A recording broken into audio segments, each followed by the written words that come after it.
Hello and welcome to another episode on Rosecast. Welcome. Today I'm going to be talking about money. And first of all, I'm going to give a disclaimer. I'm not a business guru. I did not study business in school. I don't have a degree in business. Honestly, I am a learner when it comes to business. I am a learner when it comes to money. The only good thing I can say about myself is that I love to save and I'm not an extravagant person. However, anything I'm going to say here, please do research on your own and look into it properly before you think of applying it. I'm not saying this. Whatever I'm going to say on today's podcast is not going to be like a standard whatsoever. It's just really going to be my perspective on this topic. However, there are previous topics that I have talked about money on this platform before. Poverty mentality is one of them, and the fear of losing out is also one of them. And probably it's another one I may not remember, but these are the two that I can really remember that really was much more focused on money. Okay, yes, SAPA, how could I forget that? SAPA is another one that talked about money. So these topics, they are going to really certainly have a correlation with today's topic. So what new thing am I going to say today? Player, you have to stay on to listen to what today's podcast is about.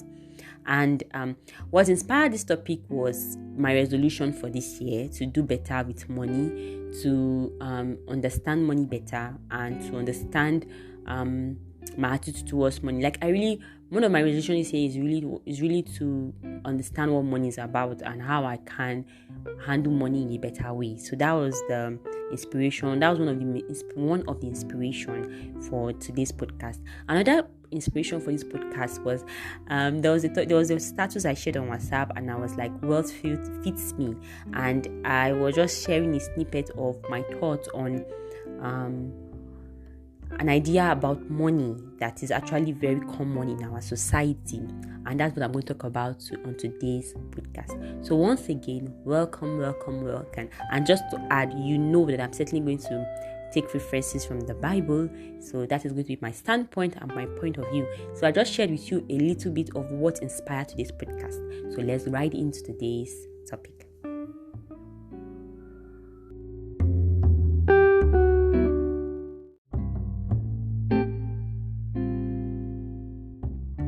Now, I am a saver. I love to save money. Oh my goodness. I don't know when this started, at what point in my life, but just the idea that I'm saving money makes me very happy. So that also means that I'm not really much of a spender. I'm a very basic person, but I have learned to, as I've grown older, I've learned to just realize that spending money is not bad when you are spending money for something very reasonable. And once in a while, buying yourself something very quality, and even if it means spending a good money, there's nothing wrong with that. So I've been learning over the years to balance my thoughts, my mindset about money, and I'm learning to have a better and healthier mindset. Now, it's one thing when you are someone that doesn't spend a lot. If you are not an extravagant person, if you are someone that saves, it's one thing to at some point feel that those who spend are wasteful. Now, as much as that could be true when people overdo it, there is always a balance point. I talked about this in poverty mentality. There's a balance point about money, and there's a mindset about money that can really affect the way a person treats his or her children, treats family, even treats their spouse, and also treats themselves, and also treats God. There's a mindset about money that affects the way you really view the world. People who are very greedy are greedy for money. They could do anything to make money. And people who seem to be too closed up about money or don't realize that money is meant to meet their needs. Some of these people, even when they get money, they don't know how to use it in a way that would be good for their lives. So money is something that's very crucial in every age, and regardless of what the currency may be in any of the century or any time, money is very important because it's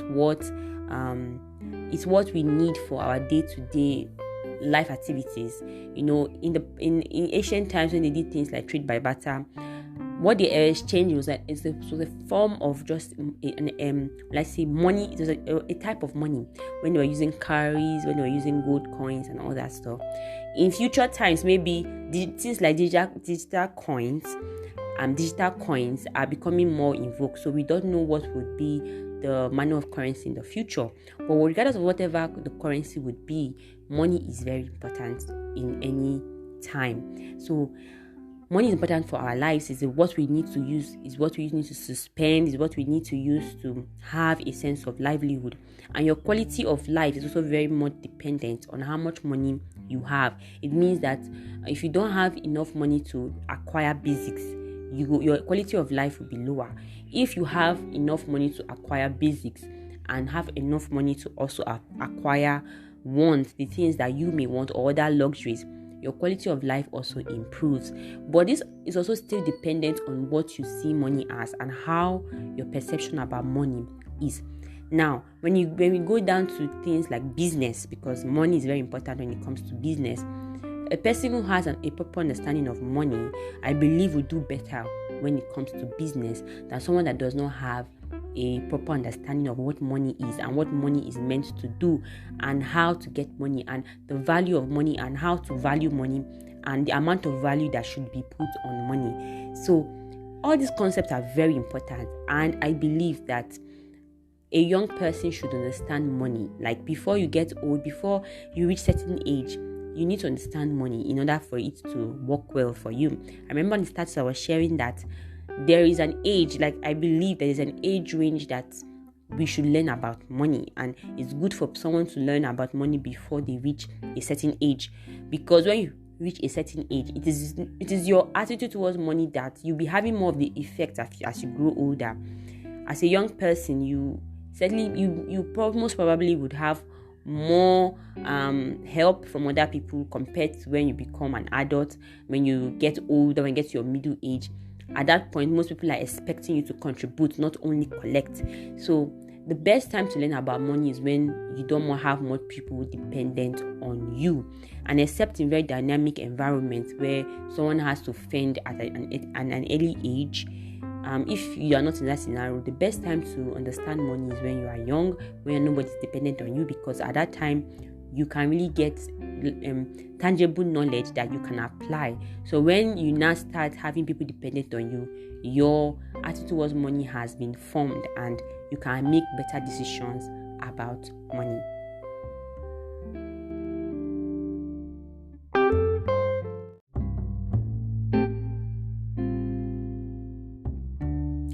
Now, the thing about money is that people that understand money and people that have a right attitude towards money, they know how to use money. Now, let me just say, the fact that somebody has a proper knowledge of what money is about and knows how to use money doesn't mean that they may not have a, it doesn't mean that they would really have a perfect response to money. But I believe that people that do well with money, they've understood what money is, and they've understood how money works and how to get money and how to keep money. Now, this brings me to one of the things that I was ruminating on when this topic popped into my mind, and this is what I'm going to say. In Nigeria, I'm going to focus more on Nigeria. The majority of people, to an extent, are in the middle class family. So I'm going to say that as someone coming from a middle class family mainly are people that are not wealthy, but they are not in abject poverty. So middle class family can afford basics and they can afford some luxury, but most of the times they can mainly afford basics. They could afford some luxury, and some luxury may have to come at a very expensive price, maybe taking loans or maybe saving for a very long time to enjoy some luxuries. But most families in Nigeria are middle class family. I don't want to go into our economy at this point, but that's what I can say. And the thing is that because of this place of middle class family, the middle class family do not really have a right attitude towards money. Why am I saying this? Because we are in a position where we sort of have enjoyed some bit of luxury. Some middle class children have very wealthy friends, so they sort of can blend into any environment. They know what it means to not have at some point, because yes, sometimes they may not be able to afford the basic as they want to afford. They just make you do with the bare minimum. However, they can also blend with the wealthy environment because they've enjoyed some form of luxury. So this brings most middle class children, or to be very lazy when it comes to money, to have a mindset about money that is very, very lukewarm, that is very, very dry. So because of this mindset towards money, most middle class families do not feel the push or drive to aspire more than where they are, because it's very, very comfortable. Now, what this causes is that because our mindset towards money is very, very lukewarm, we don't go extra mile. We feel when we do any extra thing, maybe we are going to be too much. But at the same time, we do not want to go to the level of maybe not having, or being in a poverty state. But we feel that when we maybe do extra, when we go into business, or when we are pushing forward to be passionate about business or about making money, we feel we are being too much. Now, to also add to this, you get people making comments like, "Oh, what are you struggling for? You already have. Why are you struggling?" However, these are the same people who, when they have the opportunity, will spend their money buying a Louis Vuitton, or buying a Gucci, or buying a Rolex, or buying an iPhone. Whereas they forget that the people that they are purchasing these items from are one of the most wealthiest people in the world. So why in the world do people feel that when a middle class person aspires to make money, they are being too much, but they feel very comfortable acquiring such things from rich class people or people that are wealthy? We don't feel a sense of strangeness when we purchase high-end products or very expensive products from wealthy people, but we feel that people that are not in that class, they are being too much. I hope whoever is listening to this can kind of blending, because sometimes you hear people saying things like, "Why are you doing too much? Why are you stressing yourself? What's the thing about trying to make money that you are stressing yourself? Blah blah blah blah." But like I said, these same people will not mind purchasing very high-end product from wealthy people, but find it difficult to spend that money on average people that are in the middle class family. So the issue about middle class family, like I said, is just that lukewarmness that is there. However, like I said, there's always there's always a balance to everything. And when we observe wealthy people, there's something that I've observed, and I noticed something, that there's an attitude wealthy people have about money. And when one understands how wealthy people treat money, I think that even if you are not up to that level, even if you are not rich to that level, it will help you to know how you treat the money in your hand.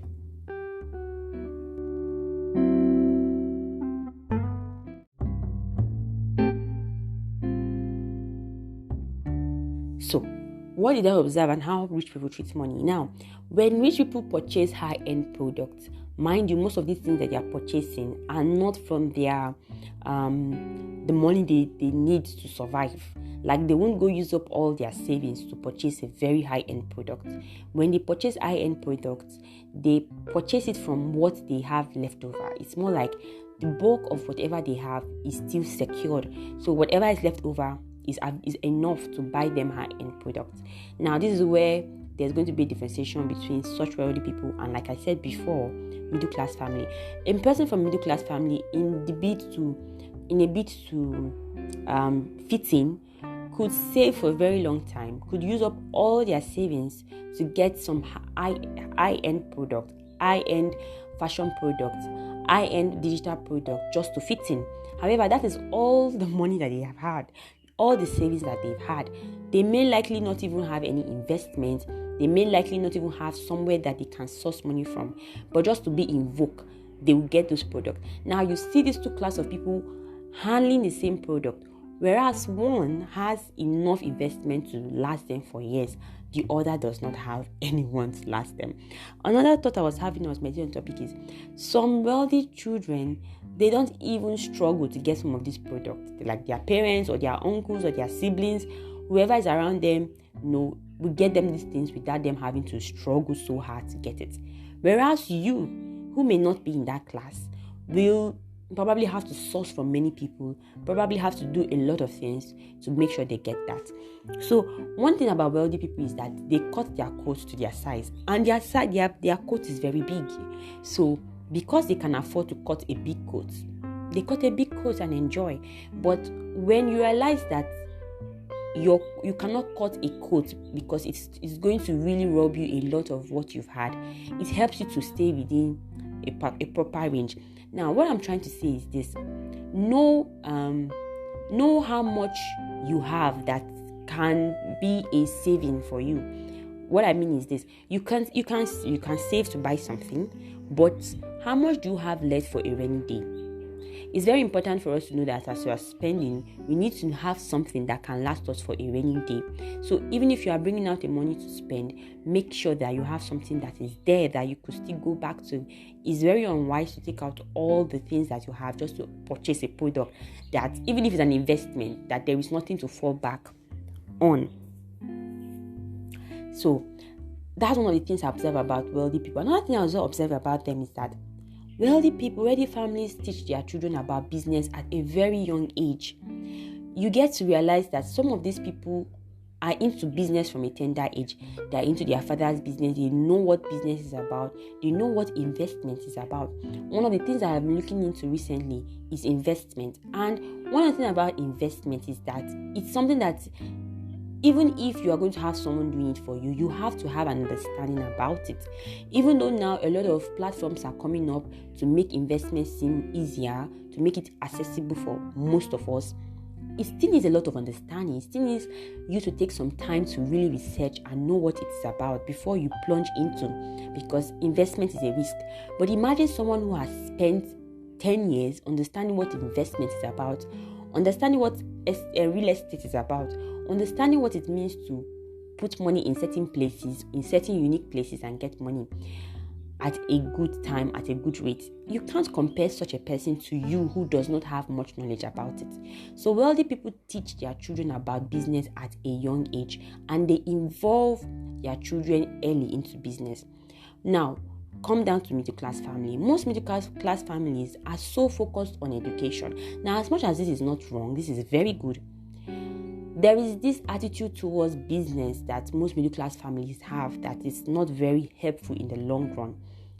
Children from middle class families are not really exposed to what business is about, are not really involved into the process of business, the understanding about business.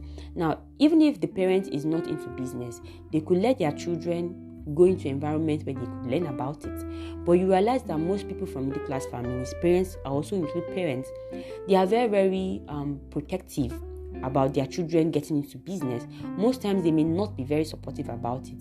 They are more focused about go to school, learn education, and all of that. Now, when that child grows older, they realize that they actually need these business skills, but they don't have it. Now, what does this now mean? You have to now start going the extra mile to learn about it, either by going to learn about, paying some good money to learn about it, or doing a lot of trial and error by starting up businesses that may fail, but may not work out, and all of that. And this too, in as much as you could learn from it, is actually very, very it's not the best way, I believe, because there's not enough time to really learn. And business is something that I believe takes time to really have a stronghold, to really stabilize, to really be very strong. So imagine learning about business when you're in your middle age. You don't really have much time to build something very solid. So one thing I observe about wealthy families is that they involve their children about business in an early age. Now, even if their children are not into business physically, they put investments for them at an early age. So when the child comes of age, he's already understanding some concept about business. Like I said, they know where to put their money and where it works for you.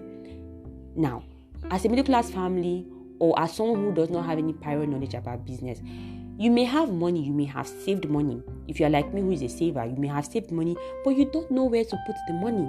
You don't know where to invest the money. And even as much as there's a lot of information in the internet, sometimes it's still hard to understand what it's about. So you could have money you've saved for a very long time, but at the end of the day, it is not able to replicate or produce more for you because you don't even know where to put it. You may make an effort to put it somewhere. You could either get scammed or you take a risk that does not work out, and at the end of the day, you make a lot of losses.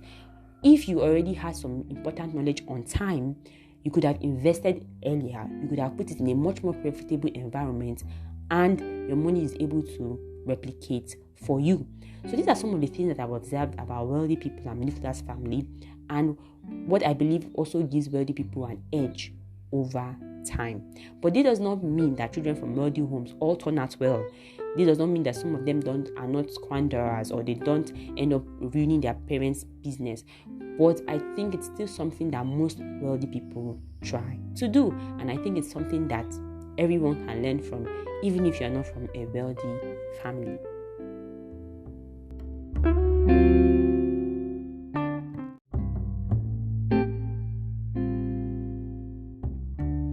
Another thing I want to also note about money again is that wealthy people, you can smell class. Like, you could meet somebody that is a wealthy family, even if they really appear very simple, there's something about them that is very classy. They are not trying to do too much.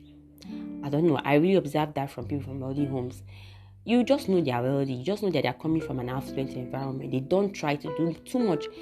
But people who are trying to force, some of us that try to force ourselves to meet up an expectations that we know we are not yet up to, we do too much. And this still boils down to cutting your coat to your size. One, you have to realize that if you want to get somewhere, you have to plan and prepare. But don't be so embarrassed about where you are now. If you have a plan to get somewhere in the future, just be content with who you are at this point, but know that, okay, there's space for you to grow, to get bigger to where you want to be. But don't try to put up who you are not, because you are putting a pressure on yourself that is only going to wear you over time. Now, this is going to bring me down to say, don't chase money. All these things I'm just trying to say is, don't chase money. Now, there's an attitude towards money that gets overwhelming over time, and that's what I've been trying to say prior to time.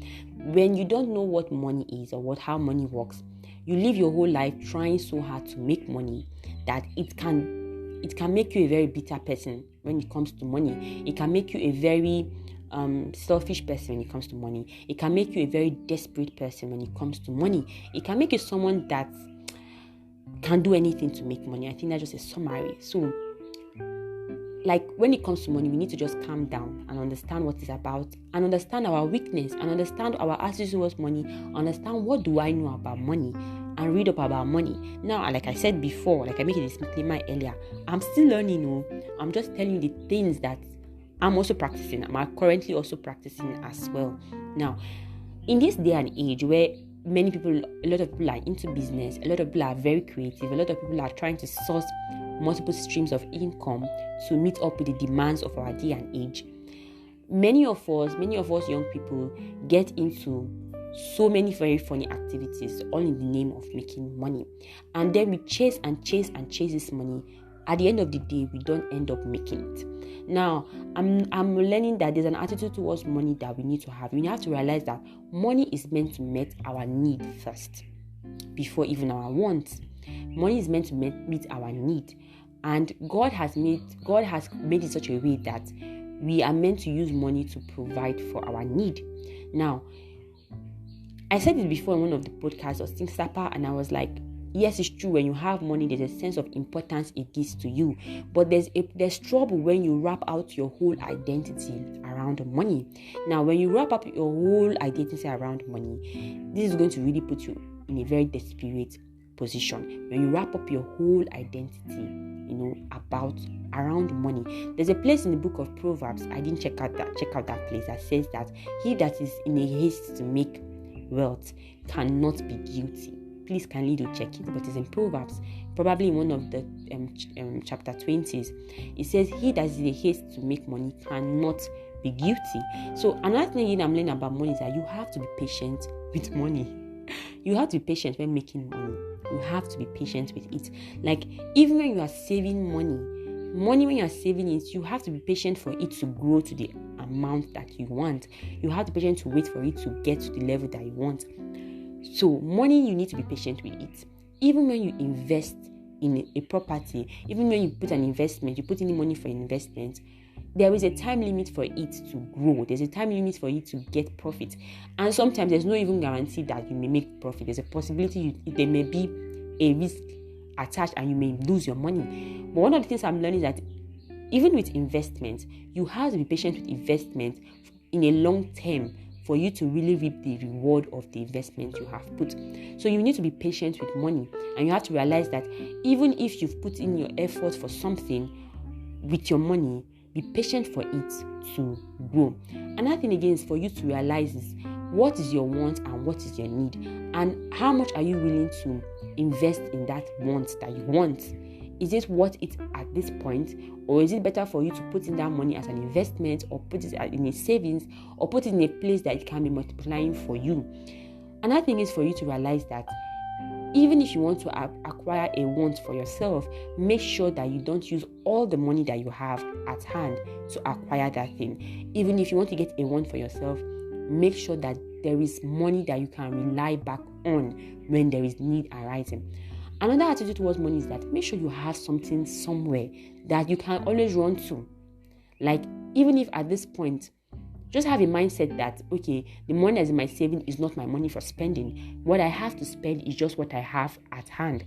That will help you realize that the money that you are keeping aside is not money that is meant to be wasted away. So always have something at hand that you can rely back on when anything that you are sourcing as your current income is exhausted. Make sure there is something somewhere that you know that you can fall back on. Now, that doesn't mean that you should put your trust and believe that money is going to save you. However, money actually can save you from certain things, but money is not your savior. Money is not your savior. But I believe that when you have a right attitude towards money, it helps you to know how to make it work for you. And also, it also helps you to know when you start becoming desperate. Because what most of us are doing at this point is that we are chasing money. And in the process of chasing money, it leads us into places that we should not be. We chase it into nook and crannies that we shouldn't be in.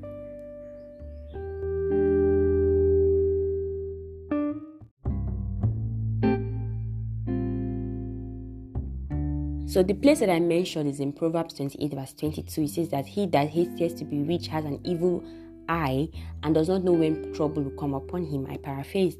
So I'm going to be using the verse for today's podcast to be, or the chapter, or the place I'm going to be reading from the Bible is in Ecclesiastes chapter 11 from verse 1 to 7. I'm just going to summarize what was said there. There was talking about investment, and he talked about putting your money in several places because you do not know which part was going to work out for you. And again, he also talked about verse 6 was like, so in the morning sow your seed because you don't know and don't know because you don't know when it's going to come, when you're going to reap from. And then also in that same place, verse 4 also says that he that observeth the wind shall not sow. So it means that if you wait for all your conditions to be perfect, you will not do anything. So that place is a place that I always, whenever I think about money or investment, this is one of the places that come to my mind. In Proverbs 10 verse 22, it says that the blessings of the Lord maketh rich, and he added no sorrow to it. And in Exodus 23 verse 22, it says that God shall bless their bread and water. And there's somewhere else again, I did not check that out. It says that it is God that gives us the power to make wealth. That's going to be found in somewhere in Exodus as well, but I didn't check that out. Kindly do check it, please. God gives us the power to make wealth. I should have checked that out. Pardon me. So the truth is that realizing that I know that God's plan for my life is for good and not for evil, God wants me to have a fruitful life. It makes me realize that God is also interested when it comes to money, and God is willing to also give me help when it comes to money. I've used this passage. I've used it a lot in a lot of podcasts when I'm talking about money. Matthew chapter 6, it talks about do not be anxious about anything, but in prayer and supplications make a request. Okay, I'm sorry, I'm reading the wrong place. But in Matthew chapter 6, then the ending verses talked about do not be anxious, do not worry about what you eat, what you drink. Your heavenly Father knows what you need. So when we chase money, it actually shows that we do not trust God enough to provide for us, or for God to give us a way out. Now, as much as we need to work hard, we need to study about money, we need to know what money is about, we need to know where to put our money, we need to be wise when it comes to spending our money. We have to also, most importantly, trust that God has our interest at heart when it comes to money, and that the Holy Spirit is willing to lead us when it comes to money, when it comes to making investments. And when you don't have an attitude of chasing money, what happens is that even when things may not work out, because you have not wrapped out your whole identity on money, you have a better way to respond to situations that may have not been favorable. It also means that when God requires of us to give of what we have, no matter how much it may be, that we are willing to give it up. Now, when you are chasing money, you may end up, even losing out on family, losing out on relationships that would have been very meaningful, losing out on a relationship with God because you have substituted that time for money. Just as when Jesus Christ was given an illustration about you cannot serve God and mammon. And the truth is that most of us, because of our desire to have a good life, money oftentimes takes God's place in our life. Our priority comes up with money. Also going back to when the devil was talking to God about Job, he said that it's because you gave him all these good things. Job was the richest man in his time, and Job and the devil's argument was that the moment you take away all these things he's had, he's going to curse you. He's going to die, because that this is what man lives for. Now, money has such a very sensitive place because it can take away our God's position in our lives. So as much as, yes, we need to work hard, we need to have a right attitude about money, we need to invest, we need to save, we need to spend our money wisely, money should not take God's place in our lives. And the moment we realize that our thoughts, our everything that's wrapping around us is about money, we need to take a pause and check. When we realize that we are comfortable taking away people's money, or borrowing and not returning, or not paying people their due money, or owing people their money for a long time. I think I'm repeating the same thing. Or when we realize that we refuse to pay people what they are worth. Sometimes when I observe some certain people, when they are buying things, they are not willing to pay people what they are worth because they value their money that much.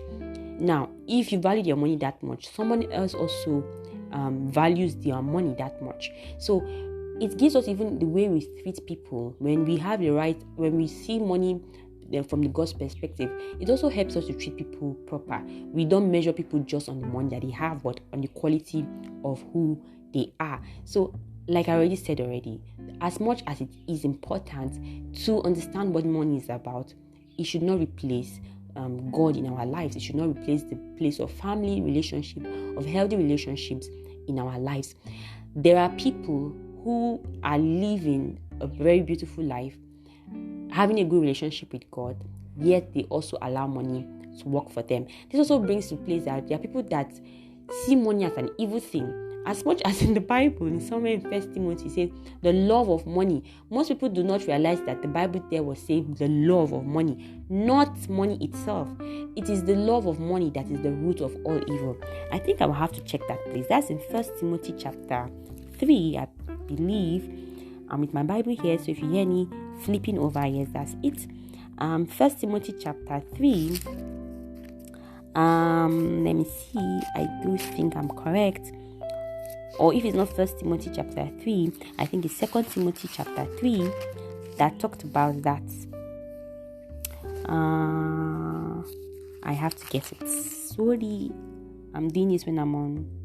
And if I don't get it, please, you do have to go check it. This should be a fault on my part.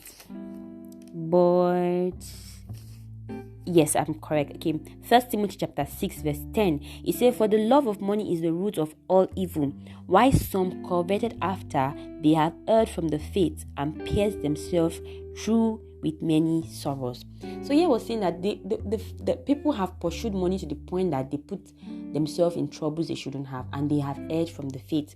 So this was a summary of what I just said. Do not chase money. Learn about money and make sure you allow money to work for you, and then trust God. In the book of Proverbs chapter 3 verse 4 to 6 or 4 to 7, it says that trust in the Lord with all your heart and lean not on your own understanding. We need to trust God when it comes to money and realize that, God, I trust you with my money. I know that I'm making this investment. I'm trying to save. I'm trying to watch what I spend. But at the same time, I know you are the one who would provide for me. I'm not trusting in the money I'm making to provide for me, because you could make money but your health could fail you and it takes away all your money. You could make a lot of money, but you could be defrauded, and all your all that you've worked for would be gone. You could work for money, but your business could collapse. You could go bankrupt. So as much as yes, we work for money, we should just put our trust in the Lord and trust Him that He will make our money do what it's supposed to do for us. We see some of these very wealthy people. Some of them don't have very quality lives. They may be able to acquire things, they may be able to acquire wants, but the quality of their real life is not very tangible. At the end of the day, see, most of them are very lonely. Some of them don't have, the beautiful companionship that some of us enjoy. So as much as we want to make money, make sure that you always put money where it should be, and it should not oversee God and relationships.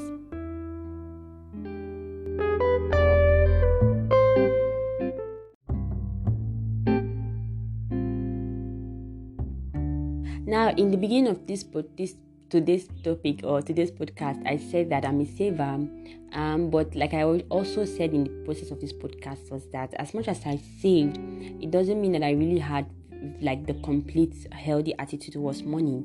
There are still some things that I'm working on personally that have not been very healthy when it comes to money, and one of the things I'm also learning about is investments, and I'm trusting God to help me about money, about how to invest your money and how to do it in the right way, and also how I treat money or how I relate with money as a person. And when it comes to probably the things of God, I've tried my best to make sure that I've always made sure that money, I always make sure that I don't let money oversee my relationship with God. But that's also a place that I know needs more watching as well. So when this year began, I told myself that I have to do better when it comes to money. That was one of the things that was on my resolution list, and I really, really trust God to help me. And that also brings me to say that I opened a savings account. There's a fintech app that I have been watching closely for so many years, but I was very skeptical to start it, to join it. But this year I finally did, and I'm really trusting God that it's going to be very fruitful for me this year. I'm seeing it as a form of a game. So I started that this year, and I'm trusting God is going to work out. Another thing that I've always done in previous years that have been very helpful to me is making sure I keep a record of how I spend my money and watching the things that I've spent on, and it gives me a rundown on the things that I need to work on and need to watch on how I have treated money the previous month. And that brings me to say that I shared a planner. I made a planner, a life planner, a diary, and a life planner, and that can be accessible through the link on my bio. When you check there, go to the seller shop, and when you go to seller shop, check for the planner. You could get that. If you are subscribed to my emailing list, you would have gotten I don't call it a cheat code, but you would have gotten a coupon to get that planner at a much cheaper price. But not, let's say you are not still out of place, you could join my emailing list by clicking the first button when you click on the link attached to this place. That's my Linktree account. When you subscribe to my email listing, kindly just wait until a new email is sent. Check for past issues and go down and check for older topics. Good for you. You could come across the topic or the email that I sent where the coupon was shared, so you could take that coupon and get this diary planner at a cheaper price. If that is too stressful for you, then please kindly you would have to wait until I share a coupon for something next. So this is one of the things that people on my emailing listing that are subscribed to my email list will enjoy. They get to enjoy some freebies and some discounts on my stuff. So yes, I shared a diary planner on my seller shop. It's in two colors, the green and the peach. And in that planner, I tried to share the things that I have been doing over the years that has been productive for me generally in my life, and it also included financial aspects, relationship aspects, projects, work, and all. So yes, I do believe it's going to be very helpful to you. The good thing about this diary planner is that it is printable, so it means that when you download it, you just print the section that you need and you can use it. If you want to print all the sections, then good for you, but you can print it in the comfort of your home according to the the part that you want to use at the moment, and you can print as much copies as you want. The only thing you're not allowed to do is to resell it. No, it's only for your personal use. And also, that being said, I have been sharing some creative processes to those subscribed to my email list. There's a blog post attached to this diary planner. So if you'd like to check that, Deeper Look is the blog. You also see Deeper Look on the link when you go there. The topic about one of the topics that I shared about planning your life. If you can't see it in the recent place, just search in the search area on my blog for planning your life, and you get to see the blog post that was shared about planning your life. And I actually gave a lot of attention to the money aspect as well. There's something also attached to that place that you could benefit from. Yes, there's something there. Even if you're not subscribed to my email listing, you could benefit from when you read the blog post. So that's it. So yes. Thank you for being here. This is not actually the outro talk. I just wanted to share this part to talk about the planner that I shared recently. So yes, if you're not subscribed to this podcast, kindly just go check on Anchor or on any place you are listening to this place and click the favorite button or the subscribe button to get notifications when I share a podcast. And also sharing your comments by the voice message button, or if you know me personally, you know my social media account, you could send me a message, or you could actually also go to the link attached to this podcast platform, look for the contact button, click on it and send in your message, and I will get it and I'm going to respond to you. Or just subscribe to my email list. When you subscribe to my email list, I get to respond to you via my email, so we could easily share our thoughts on it. And also to also add, yes, lest I forget, I also shared an email that I sent to those on my email list about a form on how to contribute on Rosecast. So if you love to contribute on Rosecast, if you want to join me to be a contributor on this platform, there's a form that I shared to those on my email list. So subscribe to my email list, check for past issues, and the topic of the email was do it unafraid. So do it unafraid was the one that I shared on the form that is there. So you could go check it, click it, go through what it's about. If you are comfortable with the content of the form, kindly share in your details and I'm going to respond to you as soon as possible.